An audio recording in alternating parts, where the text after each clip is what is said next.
estaremos abordando 3 pontos específicos da lição: as missões locais, as missões culturais e as missões transculturais.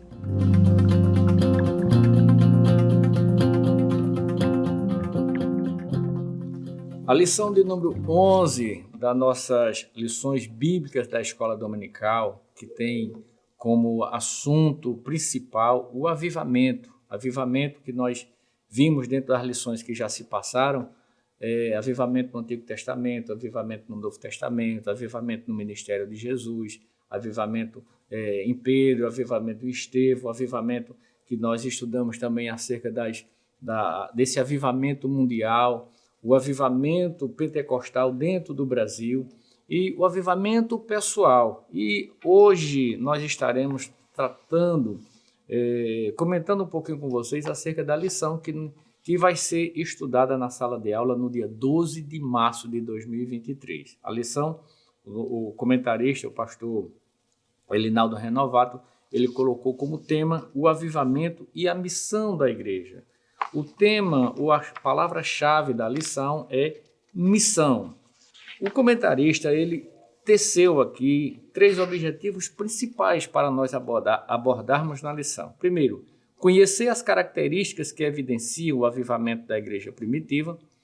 Segundo, de conscientizar de que o avivamento espiritual é indispensável para proclamar o evangelho sob o poder do alto. E terceiro, explicar que o genuíno avivamento repercute em evangelismo e missões juntamente com a manifestação dos dons e do poder do Espírito Santo. Ele dividiu a lição em 3 pontos específicos, que o primeiro é o avivamento após a ressurreição de Cristo, o avivamento na missão da igreja local é o segundo ponto, e o avivamento e as missões transculturais. São os pontos específicos da lição que nós estaremos estudando.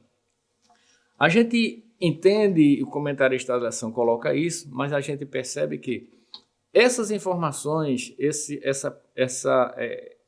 ide que Jesus designou para os seus discípulos, isso aconteceu após a sua ressurreição. Isso está registrado nos evangelhos, Evangelho de João, Evangelho de Lucas, Mateus, enfim.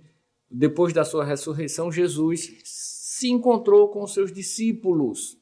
E após esse encontro com seus discípulos, ele fez uma comissão, um comissionado para os discípulos. Então, a gente percebe isso de uma forma que nós tratamos, né, um versículo da Bíblia que a Igreja Evangélica Assembleia de Deus conhece muito bem. Marcos, capítulo 16, e o verso de número 15 e 16, que diz assim: Ide por todo mundo e pregai o evangelho a todas as nações, a toda criatura. Quem crê e for batizado será salvo. Quem não crê será condenado. Em Mateus capítulo 28 e o versículo 18, ele diz: Portanto, ide e ensinai todas as nações, batizando-as em nome do Pai, do Filho e do Espírito Santo. Então, esse comissionado de Jesus é a missão principal que a igreja tem. Só que quando Jesus comissiona, ele não envia ninguém, ele não manda ninguém sem que haja um poder específico para isso. Lá no capítulo 10 do Evangelho segundo Mateus, a gente vê o próprio Jesus comissionando os 12 para uma missão especial. Era uma missão somente para as ovelhas perdidas da casa de Israel. E ele diz: vocês não vão pela cidade de Samaria, nem pela cidade dos gentios, simplesmente as ovelhas perdidas da casa do meu pai. No capítulo 10 do Evangelho segundo Lucas, ele comissiona 70 e os envia de 2 em 2 para pregar o Evangelho, para falar das boas novas, para tratar do reino de Deus. E é interessante a gente perceber isso, que ele deu poder aos seus discípulos, tanto lá no capítulo 10 de Mateus, como no capítulo 10 de Lucas, que ele diz no capítulo 10 de Lucas que ele enviou os 70 e deu poder. Eu vos dou poder. Então ninguém vai ao campo missionário, ninguém vai pregar o evangelho se não tiver o poder de Deus na sua vida. E Jesus jamais deixaria alguém ir sem que esse poder fosse recebido.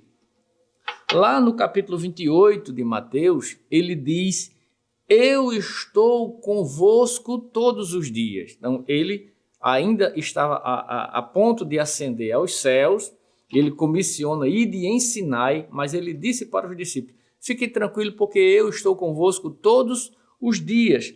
Em Lucas capítulo 24, versículo 49, ele convoca os discípulos, mas ele cria uma expectativa nos discípulos, dizendo assim: e eis que sobre vós vos envio a promessa do meu Pai.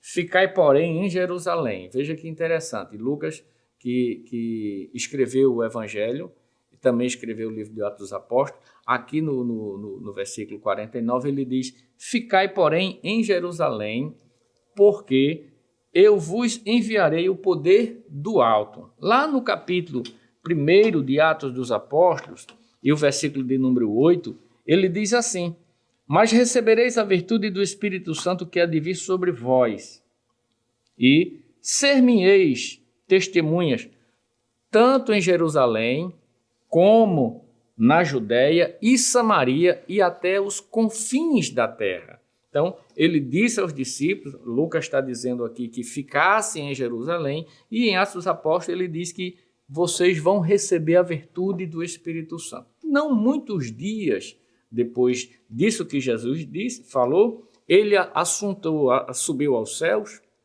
e alguns dias depois os discípulos receberam o batismo no Espírito Santo. No capítulo 2, e o versículo de número 2, diz assim: os discípulos estavam reunidos no cenáculo, e de repente veio do céu um som como de um vento veemente e impetuoso, e encheu toda a casa em que estavam assentados.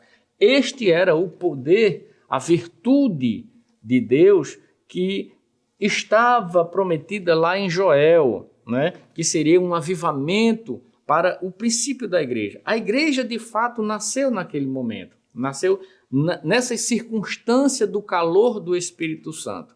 Até então, os discípulos estavam aguardando que essa promessa se cumprisse para que se fizesse o evangelismo que Jesus havia dito: ser-me-eis testemunha, tanto na Judéia como em Samaria e até aos confins da terra. Então, a gente percebe aqui nos 3 pontos que o comentarista da lição separou e que nós falamos a princípio, que iríamos tratar das missões, da missão local, da missão cultural, da missão transculturais. E a gente vê isso no livro do Atos dos Apóstolos. No primeiro momento em que o Espírito Santo é descido sobre os discípulos, e naquele momento de êxtase, de poder, de maravilha, e eles estavam falando em línguas, e havia ali muitas nações, todas as nações da época existente, e assim a Bíblia diz desta forma, que todas as nações estavam ali por causa do Pentecoste, por causa da festa dos judeus. Então, onde havia judeu no mundo, eles foram para lá para participar dessa festa, que era uma das principais festas dos judeus. E estando lá, receberam a promessa, o batismo no Espírito Santo, o poder do alto, e os que estavam lá fora, muitos ouviram na sua própria língua, mas teve alguns que também blasfemaram, dizendo que eles estavam embriagados, né, que eles estavam cheios de mosto. Nessa condição, Pedro, que havia recebido esse poder do alto, começou a colocar em prática aquilo que Jesus havia dito: ser-me-eis testemunha, tanto em Jerusalém. E foi naquele primeiro dia que Pedro, levantando-se, abriu a sua boca e começou a falar para os judeus daquilo que Jesus gostaria que eles falassem, pregar o reino de Deus. E é um discurso que nós conhecemos, aquele discurso maravilhoso de Pedro, e naquele dia quase 3.000 almas se entregaram para o Senhor. Era o princípio da igreja, e era a igreja que estava em Jerusalém, era a igreja local. Isso está no capítulo de número 2, a partir do versículo 14 do livro de Atos dos Apóstolos, e a gente vê também o discurso de Pedro no templo, em Atos capítulo 3, alguns versículos na frente, a gente vê esse discurso de Pedro e no final desse discurso a Bíblia enfatiza que ali estavam reunidos e se converteram ali em torno de 5.000 eram que estavam ali naquele momento. Então a gente vê que isso é o poder de Deus que ele enviou para os discípulos, de modo que eles agora, com muita ousadia, pregavam a palavra de Deus. Prodígios se fizeram em Jerusalém. Quando a gente fala em Jerusalém, a gente está falando da igreja local, porque Jesus disse, ser minha testemunha tanto em Jerusalém. Então entendemos que Jerusalém é a igreja local. E muitos prodígios foram feitos em Jerusalém. E também nas circunvizinhanças, né? Estevão fez um trabalho esplêndido, maravilhoso, um homem cheio do Espírito Santo que foi usado por Deus e foi o primeiro mártir. Nós já estudamos nas lições desse trimestre, foi o primeiro mártir que morreu por amor ao Evangelho do Senhor Jesus Cristo. Aí começam as missões culturais, porque Jesus falou que seriam testemunha em Jerusalém, na Judéia e Samaria e até os confins da terra. O Evangelho chega em Samaria, no capítulo 8 de Atos dos Apóstolos. Deus usa de forma prodigiosa, poderosa, aquele diácono Filipe, que foi chamado para trabalhar com as viúvas na manutenção da casa do Senhor, da igreja do Senhor, mas ele se destacou como um grande pregador do Evangelho do Senhor Jesus Cristo. O Evangelho, como já dizemos aqui, Evangelho são as boas novas, né? É aquela notícia maravilhosa que é impossível não se dar essa notícia. Por que ela é maravilhosa? Porque ela traz a redenção através do sacrifício de Jesus feito lá na cruz do Calvário. Por isso que ela é uma notícia boa, porque Jesus pagou o preço que nós não podíamos pagar. Então, o Evangelho aí sai de Jerusalém e agora está também em Samaria. É a palavra de Deus se cumprindo, né? E em Samaria foram feitos muitos prodígios e maravilhas que alcançaram a cidade de Samaria, com muitos prodígios. E aí nós falamos das missões transculturais. As missões transculturais que a gente observa. A igreja de Antioquia foi uma igreja que muito avivada pelo Espírito Santo, foi a primeira que enviou missionários para os confins da terra. O apóstolo Paulo, que estava lá juntamente com Estevão, com Barnabé, e estando eles reunidos na igreja, o Espírito Santo separou a Barnabé e a Saulo para a primeira viagem missionária, para levar o Evangelho aos confins da terra. E quando Paulo sai com Barnabé para fazer esse trabalho missionário, a gente entende que o trabalho missionário é um trabalho árduo, é um trabalho difícil, porque vai se tratar de línguas diferentes, de culturas diferentes. E Paulo sofreu isso na pele, sofreu perseguição dos próprios da sua casa, dos judeus, mas não deixou de fazer a obra do Senhor. Paulo, junto com Barnabé, está pregando o Evangelho, Listra, Derbe, Icônio, enfim, a muitos lugares da Ásia, e ali ele sofre perseguições, sofre pressões. Em um determinado ponto, um determinado momento, ele sofre agressão ao ponto de ser apedrejado e ser lançado fora da cidade como se tivesse morto de fato. Paulo morreu e aqueles que estavam com ele ali, de repente, percebem que Paulo está se levantando, Paulo está vivo. E quando Paulo se levanta, eu na minha pequenez, provavelmente eu queria voltar para casa, mas porque Paulo disse, nós vamos pregar o Evangelho, nós vamos levar o Evangelho, porque quando nós não temos esse revestimento do Espírito Santo, nós, além de já sermos fracos, nos enfraquecemos mais ainda e nos desencorajamos para fazer a obra. A virtude, o poder do Espírito Santo na nossa vida nos leva a ser um missionário que não tem medo do que acontece, porque Jesus nos dá poder não só para suportar as agressões, mas ele nos dá poder para que as pessoas vejam evidenciado o poder de Deus na nossa vida. Então, Paulo, Barnabé, e aí o evangelho começou a ser disseminado, o evangelho começou a ser espalhado por todas as regiões do mundo. Vemos, evidentemente, as perseguições chegaram e o evangelho chega ao Brasil, né? E é necessário que cada um de nós tenha no nosso coração o entendimento do que significa missões. A igreja do Senhor Jesus Cristo não é uma igreja que é uma casa de festa, não é uma casa onde, quando se fala do poder do Espírito Santo, parece que aquele êxtase que acontece é o principal. Não, o principal é poder para pregar o evangelho. Cabe a cada um de nós buscar este poder do Espírito Santo para que tenhamos coragem de dizer aquilo que Jesus quer que nós digamos, porque não é fácil, não é fácil. A gente entende que no mundo missionário, né, Paulo sofreu isso, e hoje no mundo missionário nós temos muitos lugares que ainda não foram alcançados pelo Evangelho do Senhor Jesus Cristo. E quem tem que fazer isso é a igreja do Senhor Jesus.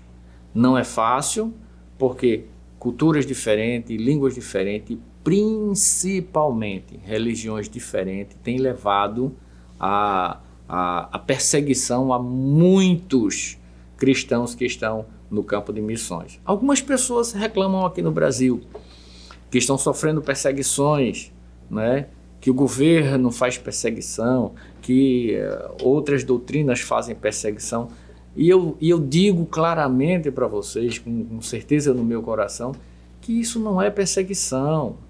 A gente tem que levar o ID do Senhor Jesus com poder, com graça, com amor, mas com firmeza, sem ter medo do que possa acontecer. A nossa vida aqui, o próprio Jesus disse, no mundo tereis aflições, mas tende bom ânimo, eu venci. Então, a nossa redenção, quando vier, nós iremos desfrutar com o Senhor. Mas enquanto nós estamos aqui, a missão da igreja não é somente obra social, não é somente levantar templos, não é somente lotar casas, e muitos, às vezes, na maioria dos casos, tem feito shows para atrair as pessoas. Mas atrair a quê? Não é? Porque a gente percebe que nesta forma de avivamento, então se declara um avivamento e parece que esse avivamento só acontece se houver aquele calor, aquele frenesi dentro das pessoas. E eu já vi em muitos casos nos nossos cultos, eu não estou falando de outros, eu estou falando dos nossos cultos, de que há aquele frenesi dentro da igreja, e quando termina o culto, quando termina aquele evento, as pessoas não têm nenhum compromisso. As pessoas não se colocam à disposição para falar o evangelho do Senhor Jesus Cristo. E a gente pergunta, como é que foi o culto? Foi uma bênção, o culto foi festa, foi maravilhoso. E às vezes a gente pergunta, e a palavra, onde é que foi? Rapaz, eu não sei, porque foi tanto poder que não deu nem para ver onde era a palavra. Então, quem evidencia em nós o poder é a palavra e o Espírito Santo que dentro de nós brota. Então não podemos de forma alguma negligenciar isso que Jesus deixou para nós. Essa missão árdua, porém, é uma missão que tem um propósito de ganhar almas para o Senhor Jesus. Então, esta é a missão principal. A lição está muito clara da necessidade de se pregar o Evangelho. Então, a palavra-chave da nossa lição é missão. Então, a gente não pode falar de outra coisa senão de missão.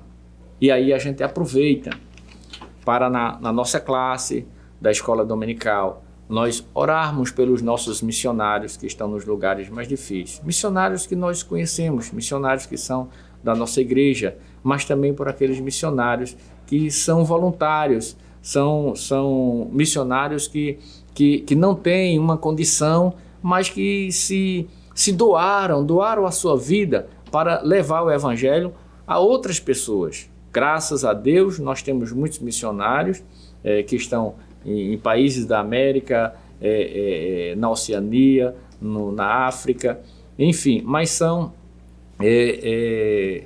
enviados pela igreja, mas tem muitos que estão lá de forma voluntária para fazer um trabalho que não é fácil. Aqueles que estão lá, que são tratados pela igreja, já é difícil. Agora você imagine sem ter recursos. Vimos na lição passada, né, um grande exemplo de Gunnar Wingre e Daniel Berg, quando vieram aqui para o Brasil, sem nenhum recurso. Foram enviados pelo próprio Deus.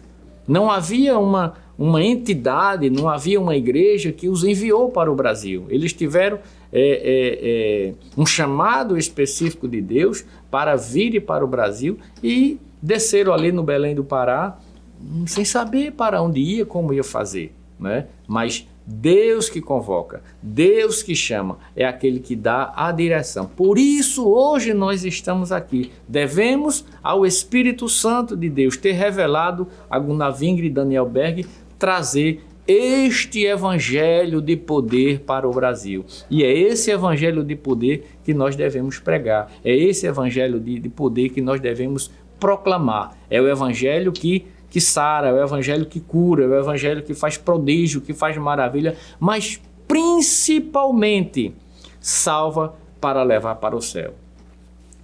Eu vejo muitas pessoas sem o conhecimento dessa essência do evangelho. E é preciso que a gente entenda por que nós somos evangélicos, por que nós somos crentes. Nós somos crentes porque um dia Jesus fez uma promessa.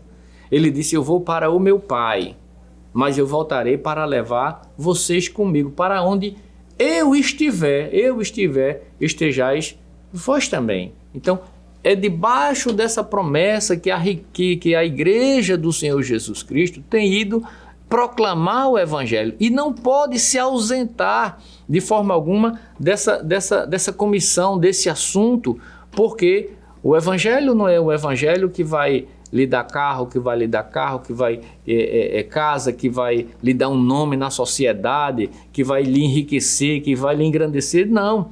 O evangelho é o evangelho de sofrimento, conforme Paulo nos fala nas suas cartas, em que ele sofreu pelo evangelho, porque nós estamos aqui numa obra que não é nossa e que Jesus nos comissionou para fazer a obra que era do Pai.